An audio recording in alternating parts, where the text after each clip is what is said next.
ನಾನು ದೇವಿತ ನಾಗೇಶ್, ಮಲೆನಾಡು ಪರಿಸರ, ತೀರ್ಥಹಳ್ಳಿ ತಾಲೂಕು, ತುಂಗಾ ತೀರ, ಹೆಬ್ಬೂರೆಂಬ ಹಳ್ಳಿ. ಅಲ್ಲಿ ನಾನು ಹುಟ್ಟಿರೋದು, ಬೆಳೆದಿರೋದು, ಕಲ್ತಿರೋದು, ಆಡಿರೋದು. ನನ್ನ ಶಾಲಾ ಶಿಕ್ಷಣ ಎಲ್ಲ ಹಳ್ಳಿಲೇ ಆಗುತ್ತೆ. ನಾನು ಹುಟ್ಟಿದಾಗ ನಮ್ಮದು ಹಳ್ಳಿ ಮನೆ, ಬಚ್ಚಲ ಮನೆಗೆ ಒಂದು ಹಾವು ಬಂದಿರುತ್ತೆ. ಮಗು ಬೇರೆ ಹುಟ್ಟಿದೆ, ಹಾವು ಬಂದಿದೆ ಅಂದಾಗ ಹಳ್ಳಿಯವರು ಹಾವಿಗೆ ಏನೋ ಹೇಳ್ತಾರೆ, ಮಗುಗೆ ನಿನ್ನ ಹೆಸರು ಇಡ್ತೀನಿ, ನೀನು ಹೋಗು ಅಂತ. ಹಾವಿಗೆ ಕಿವಿ ಇಲ್ದಿದ್ರೆ ಹೇಳ್ತಾರೆ, ಹಾವು ಹೋಗೇ ಹೋಗುತ್ತೆ. ಹಾಗಾಗಿ ನಾಗೇಶ್ ಅಂತ ನನ್ನ ಹೆಸರು ಇಟ್ಟಿದ್ದಾರೆ. ನಾಗೇಶ್ ಅಂತ ಇಟ್ಟಿದ್ದಕ್ಕೆ ನಾನು ಮತ್ತೊಂದು ಅರ್ಥ ಕಂಡುಕೊಂಡೆ, ನಾಡಿಗಾಗಿ ಗೆಯ್ಯುವ ಶರೀರ ಅಂತ ಅರ್ಥಿಸ್ಕೊಂಡೆ. ಅಂದಿನಿಂದ ನನ್ನ ಬದುಕು ನನ್ನ ಸ್ವಲ್ಪ ರೂಪಾಂತರ ಮಾಡ್ಕೊಳ್ಳೋಕೆ ಅನುಕೂಲ ಆಯಿತು. ಹೆಸರು ಸ್ವಲ್ಪ ಉಪಯೋಗ ಬರುತ್ತೆ ಆ ಥರದಲ್ಲಿ. ನಾವು ಹಳ್ಳಿಯಲ್ಲಿ 10 ವರ್ಷ ತನಕ ಓದಿದ್ದೀನೋ ಬಿಟ್ಟಿದ್ದೀನೋ, ಶಾಲೆ ಅನ್ನೋದು ಇಷ್ಟವೇ ಏನಿಲ್ಲ, ಆಟವೇ ಮುಖ್ಯ. ಹಾಗೂ ಹೀಗೂ ಓದಿರ್ತೀವಿ. ಆದರೆ ನಾನು ಕಾಲೇಜ್ ತನಕ ಹೋದೆ, BSc 2 ವರ್ಷ ಓದಿದೆ. ಆಮೇಲೆ ಕಾಲೇಜ್ ಯಾಕೆ ರುಚಿ ಹತ್ತಲಿಲ್ಲ, ಅದರಲ್ಲಿ ನನಗೆ ಸಾಕಷ್ಟು ಸಿಗಲ್ಲ ಅನಿಸ್ತು. ಕಾಲೇಜ್ ಬಿಟ್ಟೆ. ಕಾಲೇಜ್ ಬಿಡುವಾಗ 2 ವರ್ಷ ನಾನು ಪಾಸಾಗಿ ಬಿಟ್ಟಿದ್ರು. ಕಾಲೇಜ್ ಬಿಡೋದಂದ್ರೆ ಇವ್ರಿಗೆ ಅಷ್ಟೇನು ತಲೆ ಸರಿ ಇಲ್ಲ, ಏನು ಜವಾಬ್ದಾರಿ ಇಲ್ಲ ಅಂತ ಜನ ಅರ್ಥ ಮಾಡ್ಕೊಳ್ತಾರೆ. ಅದ್ರ ಜೊತೆಗೆ ನಾನು ಮೂರ್ತಿ ಪೂಜೆ ಯಾಕೆ ಮಾಡ್ಬೇಕಂತೇಳಿ, ಹಾಗಾಗಿ ಅದನ್ನು ಬಿಡ್ಬೇಕನ್ನಿಸ್ತು. ಮತ್ತು ಜಾತೀಯತೆ ಯಾರನ್ನು ವಿಚಾರಿಸೋದು ಬೇಡ, ನಾನು ವಿಚಾರಿಸೋದು ಬೇಡ, ಹಾಗೊಂದು ಸಂಕಲ್ಪ ಮಾಡಿಕೊಂಡೆ. ಹೀಗೆ ಊರಿಗೆ ಹೋದಾಗ ನಮ್ದೆಲ್ಲ, ನಾನು ಶಿವಮೊಗ್ಗ ಸಹ್ಯಾದ್ರಿ ಕಾಲೇಜಲ್ಲಿ ಓದುವಾಗ ಅದ್ರ ಬಿಟ್ಟು ಊರಿಗೆ ಹೋದಾಗ ಇವ್ರಿಗೆ ತಲೆ ಕೆಟ್ಟಿದೆಯೋ, ಬೇರೆ ಏನೋ ವ್ಯತ್ಯಾಸ ಇದೆಯಾ ಅನ್ನಂಗೆ ಪರಿಗಣಿಸ್ತಾರೆ ಹಳ್ಳಿಯಲ್ಲಿ ನಮ್ಮ ಮನೆ ಬಂಧುಗಳೆಲ್ಲ. ನನಗೇನೋ ನನ್ನ ಸ್ವಾತಂತ್ರ್ಯತೆ ಬೇಕು, ನಾನು ಏನೋ ಕಂಡುಕೊಳ್ಬೇಕನ್ನೋದು ನನಗೆ ನಾನೇ ಸ್ವಲ್ಪ ಅಂತರ್ಮುಖಿ ಆಗ್ತಿದ್ದೆ. ಅನೇಕ ಪರಿಚಯಸ್ಥರು ಬಂದು ಮಾತಾಡಿಸಿ ಇವರ ಯೋಗಕ್ಷೇಮ ವಿಚಾರಿಸ್ಬೇಕು ಬಂದರೆ ನಂಗೆ ಅವ್ರದ್ದು ಯಾರ್ದು ಮಾತು ರುಚಿ ಇಲ್ಲ, ಬೇಕಾಗಿಲ್ಲ. ಹಾಗಾಗಿ ಜನ ಎಷ್ಟು ತನಕ ತಪ್ಪು ತಿಳ್ಕೊಳ್ತಾರೆ ಅಂದರೆ, ಆ ಮನೋ ದೌರ್ಬಲ್ಯ ಬಂದಿದೆಯಾ, ಆತ್ಮಹತ್ಯೆ ಮಾಡ್ಕೊಳ್ತಾರಾ, ಮತಾಂತರ ಆಗ್ತಾರೆ, ಹೀಗೆಲ್ಲ ಆಲೋಚನೆ ಮಾಡಿದ್ದಾರೆ. ಆಗ ಬಂಧುಗಳೆಲ್ಲ ಸೇರಿ ನಮಗೆ ಉಪಚಾರ ಮಾಡಿ ಇವ್ರನ್ನ ಲೈನಿಗೆ ತರಬೇಕು, ಮಾರ್ಗಕ್ಕೆ ತರಬೇಕು ಅನ್ನೋದು ನೋಡ್ತಾರೆ. ನನಗೆ ಅದು ಯಾರ್ದು ಮಾತು ಸಲಹೆಗಳು ಉಪಯೋಗ ಬರ್ತಿರಲಿಲ್ಲ. ನಮ್ಗೆ ಸ್ವಾತಂತ್ರ್ಯತೆ ಬೇಕಿತ್ತು, ಒಂದು ಬಿಡುಗಡೆ ಬೇಕಿತ್ತು. ಕೊನೆಗೂ ಎಂತೆಂಥ ಸಲಹೆ ಬರುತ್ತಂದರೆ, ಶಿವಮೊಗ್ಗದ ಪ್ರಖ್ಯಾತ ಮನೋವೈದ್ಯರ ಹತ್ರ ನಮ್ಮನ್ನು ಸೇರಿಸ್ತಾರೆ. ಅದೊಂದು 2-3 ತಿಂಗಳ ಒಂದು ರೀತಿಯಲ್ಲಿ ಪ್ರತಿ ವಾರ ಅವರಲ್ಲಿಗೆ ನಾವು ಭೇಟಿ ಕೊಡಬೇಕಾದೊಂದು ಸಮರ ಆಗುತ್ತೆ. ರೋಗ ಬೇರೆ, ಜಿಜ್ಞತ್ವ ಬೇರೆ. ನಮ್ಮದು ಜಿಜ್ಞತ್ವ ಆಗಿತ್ತು ಅಂದರೆ ಸತ್ಯನ ಹುಡ್ಕೊಳ್ಳೋದು, ಯಾವುದು ಸತ್ಯ, ಬದುಕಿನ ಹೇಗೆ ವಿನ್ಯಾಸಗೊಳಿಸ್ತಾರೆ. ಕೊನೆಗೂ ವೈದ್ಯರಿಗೆ ಅವರಿಗೆ ಅನುಮಾನ ಆಗಿ ಅವರ ಸ್ನೇಹಿತರು ಬಂದು ಮಣಿಪಾಲಿಂದ ಕರೆಸಿ ಅವ್ರ ಹತ್ರ ನಮ್ಮನ್ನು ಸಂದರ್ಶನಕ್ಕೆ ಬಿಡ್ತಾರೆ. ಅವರು ಕೊನೆಗೆ ಏನು ಕೊಡ್ತಾರೆ, ಯಾವ ಉತ್ತರ ಸಿಗದಿದ್ದಾಗ ಇವ್ರಿಗೊಂದು ಕರೆಂಟ್ ಶಾಕ್ ಕೊಡೋಣ ಅನ್ನೋ ಕೊಡ್ತಾರೆ. ನಮ್ಮ ತಂದೆ ಒಂದು 2-3 ತಿಂಗಳು ಪದೇ ಕರ್ಕೊಂಡ್ಬರೋದು, ಸ್ವಲ್ಪ ಬಡತನ ಇರ್ತದೆ. 8 ಮಕ್ಕಳಲ್ವ ನಾವು ಅಣ್ಣ ತಮ್ಮಂದ್ರೆ 4 ಜನ ಅಕ್ಕ ತಂಗಿ. ನಮ್ಮನ್ನು ಸಾಕಿ ಸಲುವುದೇ ಕಷ್ಟ, ಜೊತೆಗೆ ಈ ಥರ ಒಂದು ಮೆಡಿಸಿನ್, ಈ ಥರ ಟ್ರೀಟ್ಮೆಂಟ್ ಅಂದರೆ ಆ ತಂದೆ ಕಷ್ಟ ಆಗಿರ್ಬೋದು. ಆ ಬಡತನ ಹಂಗೆ ಉಪಯೋಗ ಬಂತು. ಅವ್ರಿಗೆ ಕಷ್ಟ ಆಗಿ ಈ ಆತಿಥ್ಯ ಬೇಡ, ಈ ಮೆಡಿಕಲ್ ಏನು ಟ್ರೀಟ್ಮೆಂಟ್ ಬೇಡ ಅಂತ ನನ್ನನ್ನು ಏನು ನನಗೆ ಬಿಡುಗಡೆ ಕೊಡಿಕಂತ ನಾನು ಕೇಳ್ತಿದ್ದಲ್ಲ, ಹಾಗೆ ಬಿಟ್ಬಿಟ್ರು. ಈ ನಾಗರಿಕ ಬದುಕು ನನಗೆ ಅಷ್ಟೇನು ರುಚಿ ಅಂದಿದ್ದಾಗ ನಾನು ಹಳ್ಳಿಗೆ ಹೋದೆ. ನಮ್ಮ ಮೊದಲು ಮಲೆನಾಡು, ತುಂಗಾ ತೀರದಲ್ಲಿ ಮರ ಗಿಡ ಬಳ್ಳಿ ಬಿದಿರು, ಆ ಮಧ್ಯದಲ್ಲಿ ನಾನು ಇರ್ಲಿಕ್ಕೆ ಇಷ್ಟಪಡ್ತಿದ್ದೆ. ವನಚೇತನ ಅಂತ ನಿಸರ್ಗಧಾಮ ಸೃಷ್ಟಿ ಮಾಡಿದೆ. ಆಗ ನಾನು ನಮ್ಮ ದೇಶನ ನೋಡ್ಬೇಕನ್ನೋ ಆಸೆ ಆಯಿತು. ಹೆಚ್ಚು ಕಲಿಬೇಕಲ್ಲ, ಕಾಲೇಜಲ್ಲಿ ಉಳಿದಿದ್ದಿದೆಯಲ್ಲ, ಅದಕ್ಕೋಸ್ಕರ ನಾನು ದೇಶ ಪರ್ಯಟನ ಮಾಡಿದೆ. ಹೇಗೆ ಅಂದರೆ, ಹಣ ಇಟ್ಕೊಳ್ಳಿಲ್ಲ, ಚಪ್ಪಲಿ ತಗೊಳ್ಳಿಲ್ಲ, ಬರಿಗಾಲಲ್ಲಿ ನಾನು ದೇಶ ದರ್ಶನಕ್ಕಾಗಿ ಹೋದೆ.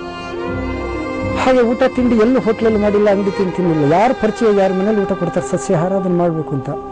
ಎಲ್ಲಿ ಏನೇನು ಯಾರು ಪರಿಚಯ ಮಾಡ್ಕೊಳ್ಳೋದು, ಯಾರು ಒಬ್ಬರನ್ನೊಬ್ಬರನ್ನ ಗುರುತಿಸ್ಕೊಳ್ಳೋದಿಲ್ವಾ, ಅಂದರೆ ಮಾನವೀಯತೆ ಎಲ್ಲಿಲ್ವೋ ಆ ದೇಶದಲ್ಲಿ ಆ ಸ್ಥಳದಲ್ಲಿ ನಾನು ಸಾಯ್ಬೇಕನ್ನೋ ದೃಷ್ಟಿಯಿಂದ ಹೋದೆ.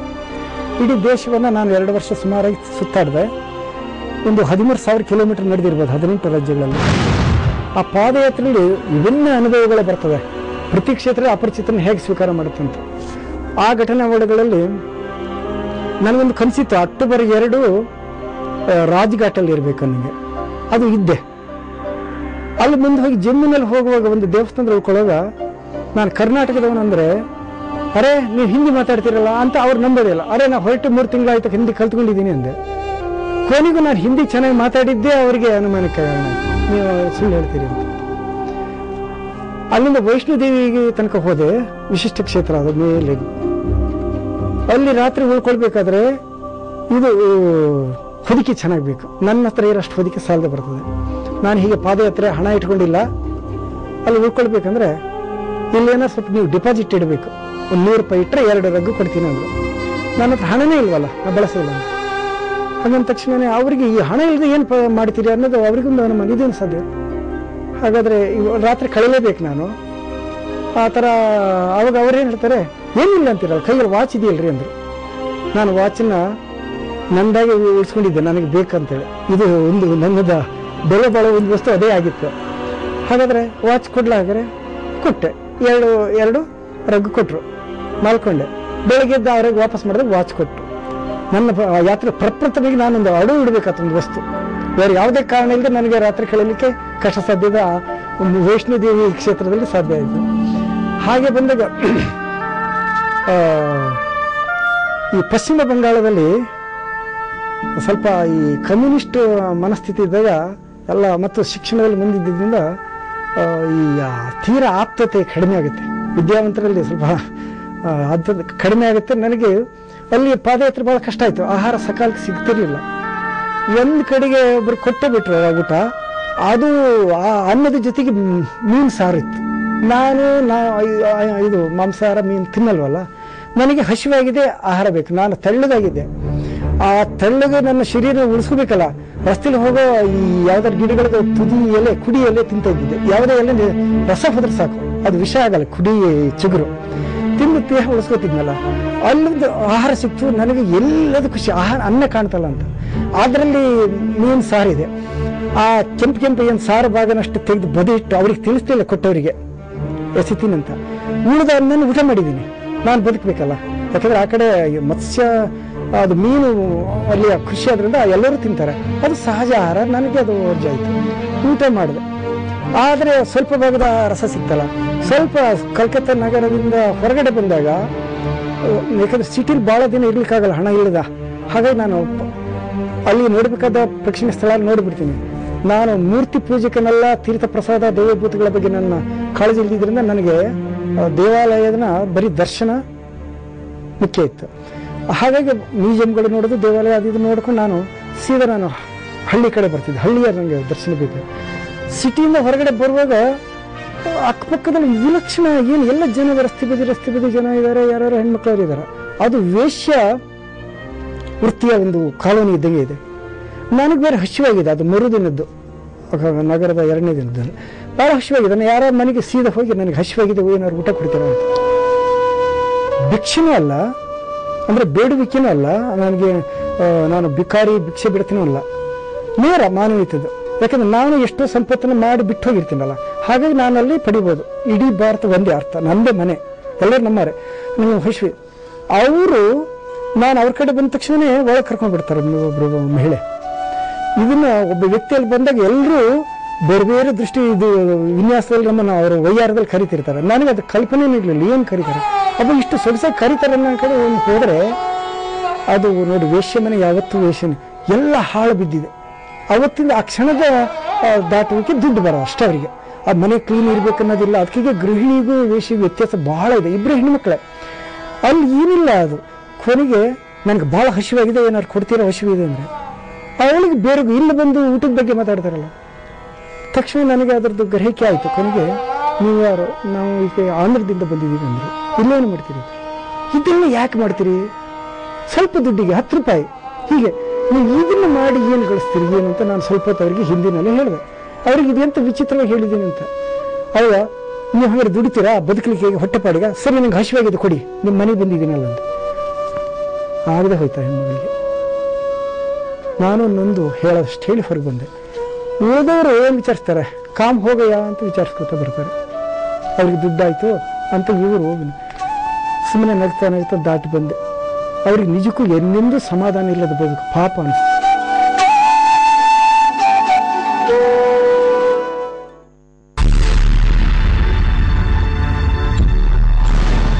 ಆದ್ರೆ ನಾನೊಂದು ವ್ರತ ಇಟ್ಟಿದ್ದೆ, ಎಲ್ಲಿ ನನಗೆ ಊಟ ಸಿಕ್ಕುತ್ತಾ ಆ ಜಾಗದ ಸ್ವಲ್ಪ ಮಣ್ಣನ್ನು ತಗೊಳ್ತಿದ್ದೆ, ಪಾದಧೂಳಿ ಅಂತ. ನನಗೆ ಊಟ ಕೊಟ್ಟಿದ್ರಲ್ಲ, ತಾಯ್ತನ ತಾನೆ ಅದು. ಯಾರೇ ಆಕಸ್ಮಿಕ ಊಟ ಕೊಟ್ಟರು ನಾನು ಪಡ್ಕೊಳ್ತಿದ್ದೆ. 2 ಥರ ಊಟ ಸಿಕ್ತಿತ್ತು. ಒಂದು ನಾನು ಕೇಳಿದ್ದೀನಲ್ಲ ಅಂತ ಊಟ ಕೊಡ್ತಿದ್ರು, ಇನ್ನು ಕೆಲವರು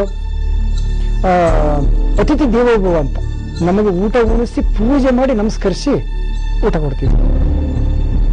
ಈ ಥರ 2ಕ್ಕೂ ಅವರವ್ರ ಭಾವನೆ. ನಾನು ಭಗವದ್ಗೀತೆಯ ಒಂದು ಪದವನ್ನು ಬಳಸ್ಕೊಂಡಿದ್ದೆ, ಜೀವನಿಗೆ ಸಮಚಿತ್ತ ಅಂತ.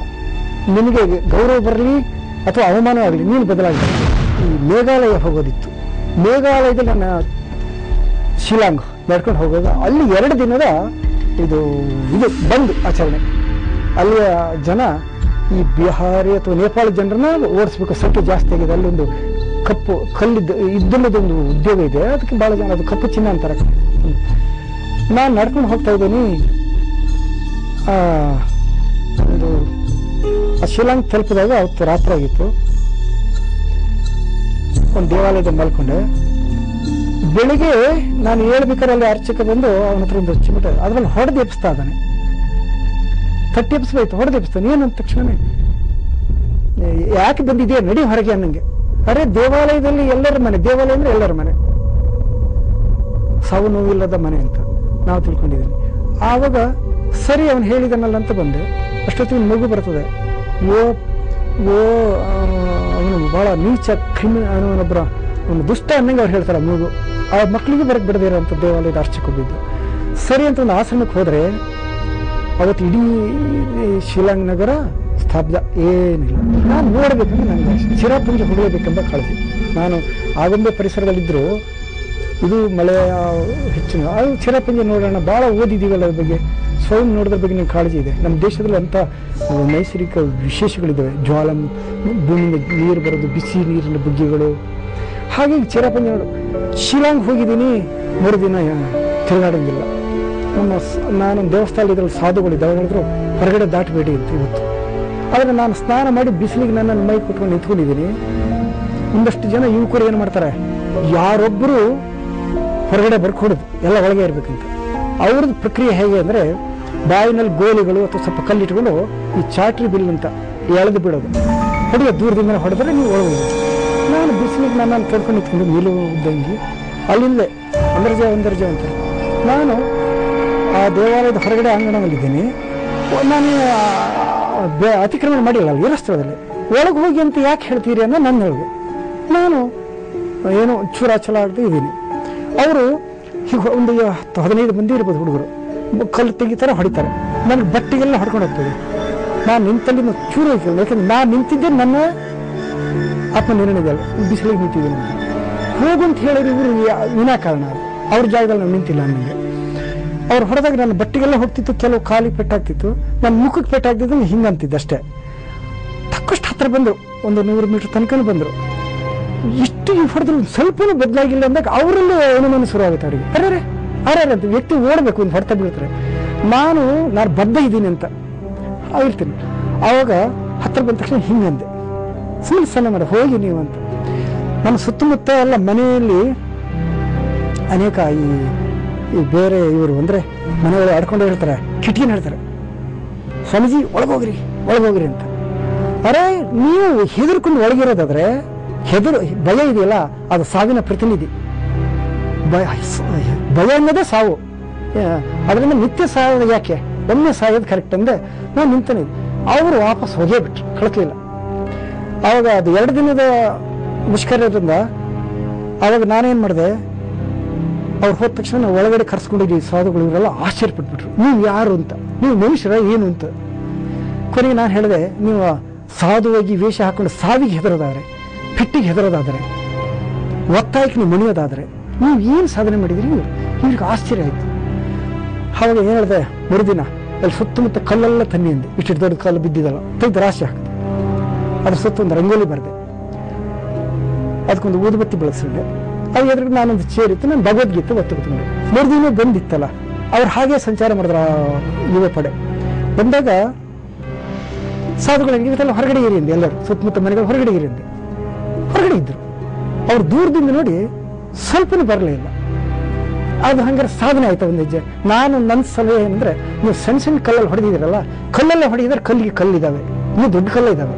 ಕಲ್ಲಿಗೆ ಕಲ್ಲು ಉತ್ತರ ಅಲ್ಲ, ಕಲ್ಲು ಇದೇವೆ ಅಂತ ರಾಶಿನ ಅವ್ರಿಗೆ ಹೇಳಿದ್ದಷ್ಟೇ, ಹೊಡಿಲಿಕ್ಕಾಗಲ್ಲ. ವಾಪಸ್ ಹೋದ್ರು. ಸಾಧುಗಳಿಗೆ ಹೊಸ ಅರ್ಥ ಆಯ್ತು. ಆಗ ಅಲ್ಲೆಲ್ಲ ಚಳಿ ಕಾಸ್ಕೋತ್ ಕೂತ್ಕೋದು ಚಳಿಗೆ. ಆಗ ಹೇಳಿದೆ, ನಾವು ಇರುವಲ್ಲೇ ನಾವು ಸರಿ ಇಲ್ಲ ಅಂದರೆ ನೀವು ಮತ್ತೆಲ್ಲೂ ಸರಿ ಅದು ಸಿಗೋದೇ ಇಲ್ಲ. ನಮ್ಮ ಇಲ್ಲಿ ಸಲ್ಲದವ್ರು ಅಲ್ಲಿ ಸಲ್ಲರಯ್ಯ. ಇಲ್ಲಿ ನಾವು ಹೆದರಿ ಬಚಾವ್ ಮಾಡಿದ್ರೆ ನಿಮ್ಗೆ ಎಲ್ಲೂ ಸ್ವರ್ಗವೇ ಇಲ್ಲ, ಇಲ್ಲೇ ನರಕ.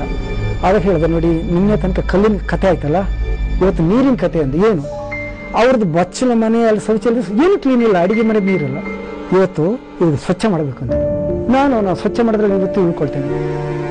ಮಾಡಿದೆ ಇಡೀ ದಿನ. ಇವತ್ತು ನೀರಿನ ಕಾರ್ಯಕ್ರಮ ಅಂದೆ, ಮರುದಿನ ನನ್ನ ಅಲ್ಲಿಂದ ಸಂಚಾರ.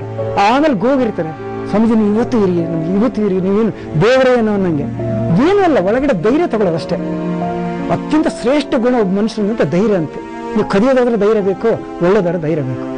ನಾವು ನಷ್ಟಕ್ಕೆ ನೋವಿಗೆ ಅಂಜುತ್ತಾ ಇದ್ರೆ ಏನೇನು ಮಾಡಲಾಗ್ತದೆ.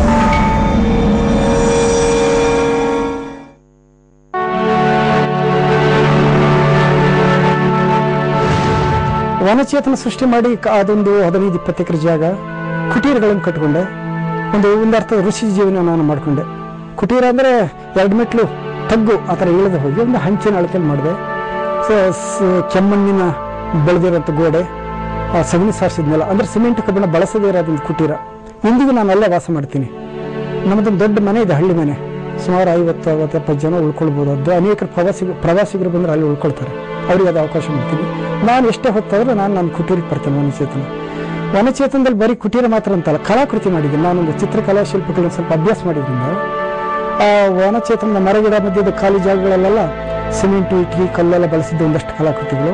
ಮರದ ಬೇರುಗಳು, ಮಲೆನಾಡದಿಂದ ಸಹಜವಾಗಿ ಬೇರುಗಳು ಸಿಕ್ಕುತ್ತೆ, ವೈವಿಧ್ಯ. ಆ ಬೇರುಗಳಲ್ಲಿ ವಿನ್ಯಾಸ ಮಾಡಿ ಕಾಷ್ಟಶಿಲ್ಪಗಳನ್ನು ಮಾಡಿ ಒಂದು ಕಲಾಕುಟೀರ ಅಂತ ಮಾಡಿದ್ದೀನಿ. ಆ ಕಲಾಕುಟೀರ ಇದೆ, ಚೇತನ ಕುಟೀರ ಇದೆ, ಗ್ರಂಥ ಕುಟೀರ, ಈ ಥರದಲ್ಲಿ ಒಂದು ವಿನ್ಯಾಸಗೊಳಿಸ್ಕೊಂಡು ಅಲ್ಲಲ್ಲಿ ಸಾಹಿತ್ಯ ನುಡಿಗಳನ್ನು ಬರೆದಿದ್ದೀನಿ. ಅನೇಕರು ಪ್ರವಾಸಿಗರು ಬರ್ತಾರೆ, ಖುಷಿ ಪಡ್ತಾರೆ. ಆಮೇಲೆ ಹಳ್ಳಿಯ ಆಟಗಳನ್ನು ಹೊಂದಿಸಿದ್ದೀನಿ ಅಲ್ಲಿ. ಮರಕಾಲು, ಬಳ್ಳಿ, ಅದು ಇದು ಅಂತ ಖುಷಿ ಪಡ್ತಾರೆ. ಬೇರೆಯವರಿಂದ ಬರೋದು ವರ ಮತ್ತು ಶಾಪ, ನಾವಾಗಿ ತಗೊಳ್ಳೋದು ಪ್ರತಿಜ್ಞೆ ಮತ್ತು ವ್ರತ. ನಂದು ವ್ರತ ಇದೆ. ನಾನು ಪ್ರಾಣಿಜನ್ಯ ಅನೇಕ ಆಹಾರನ ರೀತಿಯಲ್ಲಿ ಬಿಡಬೇಕನ್ನೋ ಕಾರಣದಿಂದ ಹಾಲು, ಅದರ ಸಂಬಂಧಿತ ತುಪ್ಪ, ಮೊಸರು, ಬೆಣ್ಣೆ ಇದನ್ನೆಲ್ಲ ಬಿಟ್ಟಿದ್ದೀನಿ. ಜೇನುತುಪ್ಪ ಕೂಡ ಬಳಸಲ್ಲ. ಭಾಳಷ್ಟು ದೃಷ್ಟಿಯಿಂದ ಪ್ರಾಣಿಗಳಿಗೆ ನೋವಾಗದಿದ್ದಂಗೆ ಬದುಕಲಿಕ್ಕೆ ಸಾಧ್ಯನಾ ಅಂತ ಅಹಿಂಸಾಹಾರ ಪದ್ಧತಿನ ರೂಢಿಸ್ಕೊಂಡಿದ್ದೀನಿ. ಇದುವರೆಗೆ 27 ವರ್ಷ ಆಯಿತು. ಆಮೇಲೆ ನಾನು ಪಾದಯಾತ್ರೆ ಮಾಡಿದಾಗ ಇಷ್ಟು ಹೆಜ್ಜೆ ವಾಪಸ್ ಬರಲ್ಲ ಅನ್ನಂಗೆ. ನಮ್ಮನೆ ಇಲ್ಲಿದೆ ಅಂತ ಯಾರು ಹಿತೈಷಿಗಳು ಕರೆದ್ರೆ ನಾನು ಮುಂದೆ ಬಂದರೆ ಹಿಂದೆ ಹೋಗಲ್ಲ. ಅನುಕೂಲಕ್ಕಾಗಿ ಹಿಂದಕ್ಕೆ ಹೋಗಬಾರ್ದು ಅಂತ. ಅನುಕೂಲಕ್ಕಾಗಿ ಹೋಗೋದಾದ್ರೆ ನಮ್ಮ ಮನೇಲಿ ಇತ್ತಲ್ಲ, ನಾನು ಊರಲ್ಲೇ ಇರ್ಬೋದಿತ್ತಲ್ಲ. ಹಾಗೆ ಮುಂದೆನೇ ಹೆಜ್ಜೆ ಇಡ್ತಾ ಬಂದೆ. ಆ ಇಡೀ 2 ವರ್ಷ ಕಾಲದಲ್ಲಿ ರೋಗ ರುಜಿನ ಬಂದಿಲ್ಲ. ಆ ದೇಶದ ವೈವಿಧ್ಯ, ಆಹಾರ ಪದ್ಧತಿ, ಪರಿಸರ, ನೀರು ಎಲ್ಲ ವ್ಯತ್ಯಾಸ ಇದ್ದರೂ ನಾನು ನಮ್ಮ ದೇಶದ ಪ್ರೀತಿಯಿಂದ ನೋಡಿ ಬಂದೆ. ದೇಶವನ್ನು ದೇವಾಲಯವಾಗಿ ಗುರುತಿಸ್ಕೊಂಡೆ. ನಾನು ನನ್ನ ಈ ಥರದ ವಿಲಕ್ಷಣ ಜೀವನಕ್ಕೆ ಬಂದಾಗ ನಮ್ಮ ತಾಯಿ ದೇವಮ್ಮ, ತಂದೆ ತೋಪೈಗೌಡ, ಅವರ ಹೆಸರುಗಳನ್ನೇ ನಾವು ದೇವಿತ್ವ ಮಾಡಿಕೊಂಡೆ. ಸಾಮಾನ್ಯವಾಗಿ ನಮ್ಮ ಹೆಸರುಗಳಲ್ಲೇ ನಾವು ತಂದೆದು ಮತ್ತು ಊರಿನ ಹೆಸರನ್ನು ಇನ್ಸಿಲ್ಸಾಗಿ ಇಟ್ಕೊಳ್ತೀವಿ, ತಾಯಿಗೆ ಮಹತ್ವ ಕೊಡಲ್ಲ. ನನಗನ್ನಿಸ್ತು ನಾವು ಎತ್ತರಕ್ಕೆ ಹೋದಂಗೆ ನಮ್ಮ ಊರನ್ನ ನಾವೀಗ ಶಿವಮೊಗ್ಗದವರು ಅಂತೀನಿ, ಹೆದ್ದೂರು ಅಂತ ಹೇಳಲ್ಲ. ಇನ್ನು ಮೇಲೆ ನಾವು ಕರ್ನಾಟಕದವರು ಅಂತೀವಿ. ಊರು ಬದಲಾಗುತ್ತೆ, ತಾಯಿ ತಂದೆ ಹೆಸರು ಅದನ್ನೇ ಹೇಳ್ತೀವಿ. ಅದನ್ನ ತಾಯಿ ತಂದೆ ಹೆಸರುಗಳನ್ನೇ ನಮ್ಮ ಜೊತೆ ಇಟ್ಕೊಳ್ಳೋದು ಸರಿ ಅಂತೇಳಿ ದೇವಿತ್ವ ಅಂತ ಮಾಡ್ಕೊಂಡ್ವಿ. ಈ ಮಧ್ಯದಲ್ಲಿ ನಮ್ಮ ತಾಯಿಯವರು ತುಂಬ ಸಾಂಸಾರಿಕ ಬುದ್ಧಿ, ತುಂಬ ಚೆನ್ನಾಗಿ ನಿಭಾಯಿಸ್ತಾರೆ. ಅವರು ಬಡತನ ಇದ್ದರೆ 8 ಮಕ್ಕಳನ್ನು ತುಂಬ ವ್ಯವಸ್ಥಿತವಾಗಿ ಬೆಳೆಸ್ಕೊಂಡಿದ್ದಾರೆ. ನನಗೆ ಮದುವೆ ಮಾಡಲೇಬೇಕನ್ನೋದು ಅವ್ರ ಕಡ್ಡಾಯ, ಒತ್ತಾಯ. ನಾನು ನನ್ನ ವಿಲಕ್ಷಣ ಬದುಕು, ಕಾಡಿನ ಬದುಕಿಗೆ ನನಗೆ ಮದುವೆ ತೀರಾ ಉಪಯೋಗ ಬರಲಿಲ್ಲ. ಆದರೂ ನಮ್ಮ ತಂದೆ ತೀರ್ಕೊಂಡು ಹೋದಾಗ ಆ ಜಾಗ ಖಾಲಿ ಆಯ್ತಲ್ಲ ನಮ್ಮ ತಾಯಿ ಪಕ್ಕಕ್ಕೆ, ಹಾಗೆ ಮದುವೆ ಅಂತ ಆದ ನನ್ನಲ್ಲಿ. ಆಗ ಅವರಿಗೆ ನಾನು ಸ್ವತಂತ್ರತೆ ಕೊಟ್ಟಿದ್ದೆ. ನನ್ನ ವಿಲಕ್ಷಣ ಬದುಕು ನಿಮಗೆ ಕಷ್ಟ ಆದರೆ ನೀವು ಯಾವಾಗಲೂ ಸ್ವತಂತ್ರರು ಅಡಗಿರ್ಬೋದು ಅನ್ನಂಗೆ. ಈ ಥರ ನಮ್ಮದೊಂದು ಸ್ನೇಹ ಅನ್ನಂಗೆ. ಜೀವನ ಪ್ರಯೋಗದಲ್ಲಿ ಕೊನೆಗೆ ಒಂದು 5 ವರ್ಷದ ನಂತರ ನಮ್ಮ ಸಂಗಾತಿ ಸ್ವತಂತ್ರತೆಯನ್ನು ಬಯಸಿದ್ರು, ಅನುಮತಿ ಕೊಟ್ಟೆ. ಪುನರ್ವಿವಾಹ ಆಯ್ತು. ಅವರಿಗೆ ಒಂದು ಮಗಳು ಇದ್ದಾರೆ. ಅವರು ಆವಾಗ ಬರ್ತಾರೆ, ಶಿಷ್ಯ ಆಗಿ ನಮಸ್ಕಾರ ಮಾಡಿ ನಮ್ಮ ಆಶೀರ್ವಾದ ಬೇಕಂತ ಬಿಡ್ತಾರೆ. ಚೆನ್ನಾಗೇ ಇದ್ದೀವಿ ಎಂದು ನಾನು ಆಕೆಯನ್ನು ದೂಷಣೆ ಮಾಡಿಲ್ಲ. ಆಕೆ ಕೂಡ ನನ್ನ ಬಗ್ಗೆ ಗೌರವದಿಂದ ಇದ್ದಾರೆ. ಹೀಗೆ ಸಾಧ್ಯತೆ ಇದೆ. ಒಂದು ದೇಶದ ನೆಲೆ ಸಾಂಸ್ಕೃತಿಕ ಅಂಶ, ಅದರ ನಡಿಗೆ ಕೃಷಿ, ಅದರ ವೇಗ ಕೈಗಾರಿಕೆ, ಅದರ ನೃತ್ಯ ಇದೆಯಲ್ಲ ಅದು ರಾಜಕಾರಣ. ನಮ್ಮ ರಾಜಕಾರಣ ದೇಶವನ್ನು ಕುಣಿಸ್ತಾ ಇದೆ. ನಾವು ಅದನ್ನು ರಂಗಾಗಿ ನೋಡ್ತಾ ಇದ್ದೀವಿ ಮಾಧ್ಯಮಗಳಲ್ಲಿ. ಅದರ ನೆಲೆ ಇದೆಯಲ್ಲ, ಅದು ಅಸ್ತಿತ್ವ, ಅದಕ್ಕೆ ಅದು ಸಾಂಸ್ಕೃತಿಕ ಭಾಗ. ಪ್ರತಿ ವ್ಯಕ್ತಿಗೂ ಸಾಂಸ್ಕೃತಿಕ ಗಟ್ಟಿತನ ಅವನಲ್ಲಿ ಇರಬೇಕು. ಅದು ರಿಸೋರ್ಸ್ ಪರ್ಸನ್ ಅಂತ ಆಗ್ತಾರೆ. ಆಮೇಲೆ ಅವನು ಊರಾಗಬೇಕು, ಅದು ಪ್ರಭಾವಲಿ ಆಗ್ತಾ ಇರಬೇಕು. ಹೀಗೆ ನಮ್ಮಲ್ಲಿ ಅನೇಕ ಸಾಧು ಸಂತರು ಬರ್ತಾರೆ. ನಮ್ಮದು ಆಶ್ರಮ ಪರಿಕಲ್ಪನೆ ಇರೋದ್ರಿಂದ ತುಂಬ ಜನ ಸಾಧು ಸಂತರು ಅವ್ರ ಪರಿಸರದಲ್ಲಿ ಇದನ್ನು ಮಾಡಬೇಕು ಅಂತೇಳಿ ಈ ಗೋಕಾಕಿಂದ ಒಬ್ಬರು ಮಾತಾಜಿ ಬರ್ತಾರೆ. ಅವ್ರದಲ್ಲಿ ಕಲ್ಲು ಬಂಡೆಯ ಪ್ರದೇಶದಲ್ಲಿ ಈ ಥರ ಗಿಡ ಬೆಳೆಸೋಣ ಅಂತ ಅವರೊಂದು ಜಾಗ ಶುರು ಮಾಡಿದ್ದಾರೆ. ವನಚೇತನ ವಿಸ್ತಾರ ರೂಪ ಅಂತ ಅವರ ಹೆಸರು ಸತ್ಯಮೇಧಾವಿ. ನನ್ನ ಪ್ರತಿಜ್ಞೆಗಳು ಸಂಕಲ್ಪ ಹೇಗಿದೆ ಅಂದರೆ, ನಾನೊಂದು ಸಣ್ಣ ಶೇಂಗಾ ಬೀಜದ ಸಿಪ್ಪಿ ಕೂಡ ನಾವು ಈಗ ಬಸ್ ಸ್ಟಾಪ್ ಆಗಲಿ ಬಸ್ಸಲ್ಲಿ ಟ್ರೈನಲ್ಲಿ ಹಾಕಿಲ್ಲ. ನಾನು ಆಲ್ ಇಂಡಿಯಾ ಟೂರ್ ಮಾಡೋ ಸಂದರ್ಭ ನಾನು ಎಲ್ಲಿರ್ತೇನೆ ನನ್ನ ಹತ್ರ ಚೀಲದ ಅಳತೆಗೆ ಒಂದು ಪರಕೆ ಇಟ್ಕೊಂಡಿದ್ದೆ, ಅದಕ್ಕೆ ಚೇತಕ್ಕೆ ಅಂತ ಹೆಸರಿಟ್ಟಿದ್ದೆ. ನಾನಿರೋ ಸ್ಥಳ ನಾನು ಗುಡಿಸಿ ಕ್ಲೀನ್ ಮಾಡಿಬಿಡ್ತಿದ್ದೆ. ಎಲ್ಲರಿದ್ರು ಅವ್ರು ಹಾಕಿದ ಕಸನ ಚೂರು ಖಾಲಿ ಎತ್ತಿ ಅಂತ ಮಾಡೋದು, ಅವ್ರಿಗೆ ಈ ಥರ ಮುಜುಗಾರ ಆಗೋದು. ನಾವೆಲ್ಲ ಚೆಲ್ಲಿದ ಕಸನ ಇವರು ತೆಗಿತಾರಲ್ಲ. ನಂತರ ನಾನು ಇರೋ ತನಕ ಅಲ್ಲೆಲ್ಲೂ ಕಸ ಬೆಳೆದ ನೋಡ್ಕೊತೀನಿ. ಯಾರಾದರೂ ಏನಾದ್ರು ತಿಂದ್ರೆ ಆ ಇಲ್ಲಿ ಕೊಡಿ ನಾನು ಎಸಿತೀನಿ, ಅವರೇ ಬ್ಯಾಡದಿರೋದನ್ನ ಕೇಳಿದ್ದಕ್ಕೆ ಅವ್ರಿಗೆ ಮುಜುಗಾರ, ಇಲ್ಲ ನಾನೇ ಎಸಿತೀನಿ. ಈ ಥರ ಜಾಗೃತಿನ ಸದಾ ಮಾಡ್ಕೊಂಡು ಬಂದಿದ್ದೀನಿ ಇದುವರೆಗೆ. ಯಾಕಂದ್ರೆ ನಾನು ಮೊದಲು ಮಾಡಲ್ಲ ಆ ಕಾರಣಕ್ಕಾಗಿ. ಈ ಥರದಲ್ಲಿ ನನ್ನ ದಿನಚರಿ ರೂಢಿಸ್ಕೊಂಡೆ. ಇನ್ನೊಂದು ಸಂಕಲ್ಪ ಮಾಡಿಕೊಂಡೆ, ಈ ಖಾಸಗಿಯಾಗಿ ಈ ಮದುವೆ, ಹುಟ್ಟು ಹಬ್ಬ, ಗೃಹ ಪ್ರವೇಶ, ತಿಥಿ ಇಂಥದ್ದೆಲ್ಲ ಆಚರಿಸ್ತಾರೆ. ಅದಕ್ಕೆ ನಾವು ಭಾಗವಹಿಸೋದೇ ಇಲ್ಲ. ಪಕ್ಕದ ಮನೇಲಿದ್ರು ನಮ್ಮ ಅಕ್ಕಂದ್ರ ಮನೆಗಳಲ್ಲಿದ್ದು ನಾವು ಹೋಗೋದಿಲ್ಲ. ಅಂದ್ರೆ ಖಾಸಗಿ ಹಬ್ಬ ನೀವು ವೈಭವ ಮಾಡ್ಬೋದು, ಸರಳ ಮಾಡ್ಬೋದು, ಮಾಡದೇ ಇರ್ಬೋದು. ಅದಕ್ಕೆ ನಾನು ಹೋಗೋದಿಲ್ಲ. ಯಾಕೆ ನಂಗೆ ಸಮಯನೂ ಉಳಿಯುತ್ತೆ, ಅಲ್ಲಿ ಆ ವೈಭವದ ಆಹಾರದ ಆರೋಗ್ಯನೂ ನನಗೆ ಕೆಡೋದಿಲ್ಲ, ಮತ್ತು ನನಗೆ ಅವ್ರಿಗೆ ಸಂದೇಶ ಕೊಟ್ಟಂಗಾಗುತ್ತೆ. ನಾನು ಬರಲ್ಲ ಅಂತ ಅವ್ರೇನು ತಪ್ಪು ತಿಳ್ಕೊಳ್ಳಲ್ಲ. ನನ್ನ ಮೊದಲೇ ನಾನು ಪ್ರಕಟಪಡಿಸಿದ್ದೀನಿ, ನನ್ನದೊಂದು ಪ್ರತಿಜ್ಞೆ. ಈ ಥರ ಅನೇಕ ನಾವು ಮಾಡಿಕೊಂಡ ಸಮಯ ಉಳಿಸ್ಕೋಬೋದು. ಆಮೇಲೆ ಸಾಮಾಜಿಕ ತೂಕವನ್ನು ಕಡಿಮೆ ಮಾಡ್ಬೋದು. ನಮ್ಮ ವನಚೇತನ ಪರಿಸರ ಸರಳ ವಿಭಾಗಗಳನ್ನು ಮಾಡ್ಕೋತ ಬಂದಿದ್ದೀವಿ. ಇದು ನಮ್ಮದು ಒಂದು ಗುರಿ ಇದೆ. ಈ ಸರಳತೆಯಲ್ಲಿ ಅದ್ಭುತವಾದ ಸಂಪತ್ತಿದೆ, ಸರಳತೆಯಲ್ಲಿ ಅದ್ಭುತವಾದ ಸೌಂದರ್ಯ ಇದೆ. ಇಡೀ ದೇಶಗಳು ಆತ್ಮ ಸಾಮ್ರಾಜ್ಯಕ್ಕೆ ಹೋಗ್ಬಿಟ್ರೆ ಆ ಗಡಿ ರೇಖೆಗಳು ತಪ್ಪಿಡುತ್ತವೆ. ನಮ್ಮ ಗಡಿ ರೇಖೆ ಯಾವುದಂದ್ರೆ ಮಹಾಗುಡ್ಡಗಳು, ನೀರು, ಸಮುದ್ರಗಳು, ಇವು ಗಡಿ ರೇಖೆ ಆಗಬೇಕು. ನಾವು ಭಿನ್ನಾಭಿಪ್ರಾಯದ ಗಡಿ ರೇಖೆ ಹಾಕಬಾರ್ದು. ರಾಜಕೀಯ ಭಿನ್ನಾಭಿಪ್ರಾಯ ಅಂತ, ಸಾಂಸ್ಕೃತಿಕ ಭಿನ್ನಾಭಿಪ್ರಾಯದ ಗೆರೆ ಹಾಕ್ಬೋದು, ಆದರೆ ಅದು ಪೂರಕವಾಗಿ ಇರಬೇಕು, ಸಂತೋಷಕ್ಕಾಗಿ. ನಿಮ್ಮ ಸಂಸ್ಕೃತಿ, ನಿಮ್ಮ ಆಚರಣೆ ನಮ್ಗೆ ಖುಷಿ ಆಗಬೇಕು, ನಮ್ಮ ಆಚರಣೆ ನಿಮ್ಗೆ ಖುಷಿ ಆಗಬೇಕು. ಭಾಷೆ ಕೂಡ ಹಾಗೇನೆ. ನಾವು ಇದನ್ನ ಅಲ್ಲಿ ಪ್ರಯೋಗ ಮಾಡ್ತಾ ಇರ್ತೀವಿ. ಯಾರನ್ನು ನಾವು ಅಪರಿಚಿತ ಅಂತ ಪರಿಗಣಿಸ್ತೀವಿ ಅಲ್ಲಿ ಬಂದಾಗ, ಇದನ್ನ ಪ್ರಯೋಗ ಮಾಡ್ತಾರೆ ಜೀವನ. ಹಾಗಾಗಿ ನಂದು ನಿದ್ರೆ 4 ಗಂಟೆ, ನಾನು 1ರಿಂದ 2 ಗಂಟೆ ರಾತ್ರಿ ಮಲಗೋದು. ಎಲ್ಲ ಕಾಲಕ್ಕೂ ನಾನೇ ಅಡುಗೆ ಮಾಡ್ಕೊಳ್ತೀನಿ. ನಮ್ಮ ತಾಯಿ ಇದ್ದಾರೆ, 96 ವರ್ಷ, ಅವ್ರಿಗೆ ನಾನೇ ಊಟೋಪಚಾರ ಮಾಡ್ತೀನಿ. ಹಾಗಾಗಿ ನನಗೆ 2 ಗಂಟೆಗೆ ಮಲಗಿದ್ರೆ ನನ್ಗೆ ಸಾಕಾಗುತ್ತೆ. 6 ಗಂಟೆ ಒಳಗೆ ನನ್ನ ನಿದ್ರೆ ಮುಗಿದಿರ್ತದೆ. ನಾವು ನಿದ್ರೆಗಾಗಿ ಪರಿತಪಿಸೋದು, ನಿದ್ರೆಗಾಗಿ ವ್ಯವಸ್ಥೆ ಮಾಡೋದು, ನಿದ್ರೆಗಾಗಿ ನಾವು ಹಾತೊರೆಯೋದಲ್ಲ. ಯಾಕೆಂದ್ರೆ ಸಾವು ಚಿರನಿದ್ರೆ ಅದು ನಿಮ್ಗೆ ರೆಡಿ ಮುಂದಿದೆ. ಈಗಲೂ ಯಾಕೆ ಪ್ರಾಕ್ಟೀಸ್ ಮಾಡ್ತೀರಿ? ಈಗ ಕ್ರಿಯಾಶೀಲರಾಗಿರಿ ಅಂತ ನಮ್ಮದು ಸಂದೇಶ ಇದೆ. ಅದಕ್ಕೆ ನಾನು ಹೇಳುವ ಇನ್ನೊಂದು ವಿಶೇಷ ಮಾತಂದ್ರೆ, ನೀವು ಮಲಗಿದರೆ ಸಾವು, ಕುಳಿತರೆ ರೋಗ, ನಿಂತರೆ ಶಿಕ್ಷೆ, ನಡೆದರೆ ಬದುಕು. ಜೀವನ ನಡಿಬೇಕಾದ್ದೇ ಇರೋದು. ನಾವು ಮಲಗಲಿಕ್ಕಾಗಿ, ಕೂರ್ಲಿಕ್ಕಾಗಿ, ನಿಲ್ಲಿಕ್ಕಾಗಿ ನೀವು ಹಾತೊರಿತೀರಿ ಅಂದ್ರೆ ಹಿಂದೆ ಬರ್ತಾ ಇದ್ದೀರಿ ವಾಪಸ್. ನಾವು ಸುಖಕ್ಕೆ ಬಯಸಿ ಕಡಿಮೆ ಕೆಲಸ ಮಾಡಿದ್ರೆ ಸಾಕು, ಹೆಚ್ಚೊತ್ತು ಕೂರ್ಬೇಕಂತ ಬಯಸ್ತೀವಿ. ಆವಾಗ ನೀವು ರೋಗಿ ಆಗ್ತಾ ಬರ್ತೀರಿ.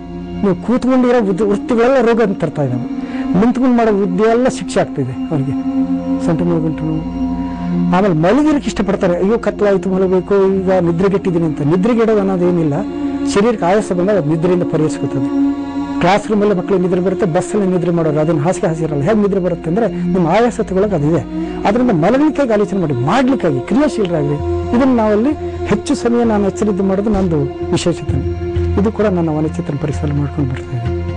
ಅದರಿಂದ ಪ್ರತಿಯೊಂದು ಪ್ರದೇಶವೂ ವನಚೇತನ. ವನ ಅಂದ್ರೆ ಕ್ಷೇತ್ರ, ಚೇತನ ಅಂದ್ರೆ ಕ್ಷೇತ್ರಜ್ಞ. ಆ ಥರ ನಮ್ಮ ದೇಶ ಆಗಲಿ ಅನ್ನೋ ಕನಸಿನಲ್ಲಿ ನಾನು ನನ್ನ ದಿನಚರಿ ಇಟ್ಕೊಂಡಿದ್ದೀನಿ.